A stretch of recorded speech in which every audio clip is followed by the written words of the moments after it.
শরীর জুড়ে বয়ে চলেছে অদ্ভুত এক শিহরণ। বুকের ভেতর হাতুড়ি পেটা হচ্ছে তুমুল ভাবে, কিন্তু আকাশের আলিঙ্গনে এসে অনেক ভালো লাগছে। এর আগে কখনো অন্য কারো আলিঙ্গনে এসে এত ভালো লাগেনি। চোখ দুটো বন্ধ করে আকাশের বুকে কান পেতে হার্টবিট শুনতে থাকে। ছেলে আর ছেলের বউকে বাড়ি নিয়ে যাওয়ার জন্য ওনার সাথে অসীমও এসেছে। দুজনকে রিশাদ বাড়ির ভেতরে নিয়ে আসে। সকলের সাথে কুশলদারি শেষে সোফায় বসতে দেওয়া হয় দুজনকে। আকাশ, রাফি আর নিলয় ছাদ থেকে নেমে আসে। ছাদে দাঁড়িয়ে থেকেই দেখছে বাবা ভাইকে আসতে। রাহাও নিজের রুম থেকে বেরিয়ে আসে। শ্বশুর আর দেবরকে দেখে সালাম দিয়ে এগিয়ে যায়। সালামের জবাব দিয়ে আমজাদ শেখ রাহাকে নিজের পাশে বসার জন্য জায়গা করে দেয়। রাহা শ্বশুরের পাশে বসে। অসীম বাড়ির চারদিকে নজর বুলাচ্ছে। বাড়ির সকল মেহমানরা চলে গেছে, তাই বাড়ি ফাঁকা হয়ে আছে। সিঁড়ি বেয়ে নামার সময় আকাশ দেখতে পায় ওর বাবা রাহা আর রাহার দাদির সাথে কথায় মশগুল হয়ে গেছে। অসীম এদিক সেদিক তাকাচ্ছে। মিলা ট্রে হাতে এগিয়ে আসছে কিচেন থেকে। মিলার পেছন পেছন রাহার মা আয়েশা খানম।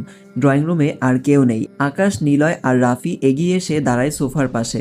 আকাশ ওর বাবাকে সালাম দেয়, সাথে নিলয় ও রাফিও। সালামের জবাব নেন আমজাদ শেখ। মিলা ওদের তিনজনকে সোফায় বসতে বলে। সেমাই, পায়েস, মিষ্টি আর দই এগিয়ে দেয় সোফায় বসে থাকা সকলের দিকে। আমজাদ শেখ রিশাদের দিকে তাকিয়ে বলে, রিশাদ বাবা, বেয়াইকে দেখতে পাচ্ছি না যে? আব্বু একটু অফিসে গিয়েছেন, একটু পরেই চলে আসবে। আমি যেতে চেয়েছিলাম, কিন্তু আব্বু আমাকে বাড়িতে থাকতে বলে নিজেই চলে গেল। ও, বেয়াই আসুক, আমি বেয়ের সাথে খাবো। আয়েশা খানম দ্রুত বলে, এ কেমন কথা ভাই সাহেব, আপনি কেন পরে খাবেন? এখন হালকা খাবার খান। রাহার আব্বু আসলে না হয় লাঞ্চ করবেন। সমস্যা নেই বেয়াম, ওরা খেয়ে নিক, আমি একটু পরেই খাবো।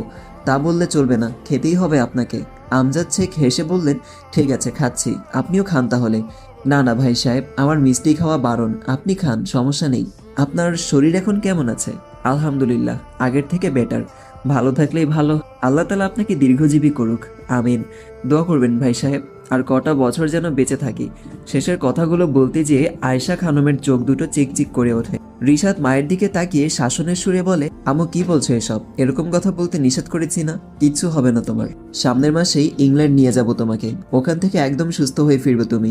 শুধু শুধু এসব কথা বলবে না আর। আয়েশা খানম ছেলের কথা শুনে আর কিছু বলে না। দুই ছেলে মেয়ের মুখের দিকে তাকিয়ে থাকে। এত সুখী একটা পরিবার থাকতেও ওনার কপালের সুখ হয়তো বেশি দিন টিকবে না। তাই তো আল্লাহ তাআলা এই বয়সে এতগুলো রোগ সৃষ্টি করেছেন ওনার শরীরের ভেতর। সেই সব রোগ ধীরে ধীরে গ্রাস করে নিচ্ছে ওনাকে ভেতর থেকে। এখন ছেলে মেয়ের ঘরে নাতি নাতনি দেখে পৃথিবী থেকে বিদায় নিলে আর কোনো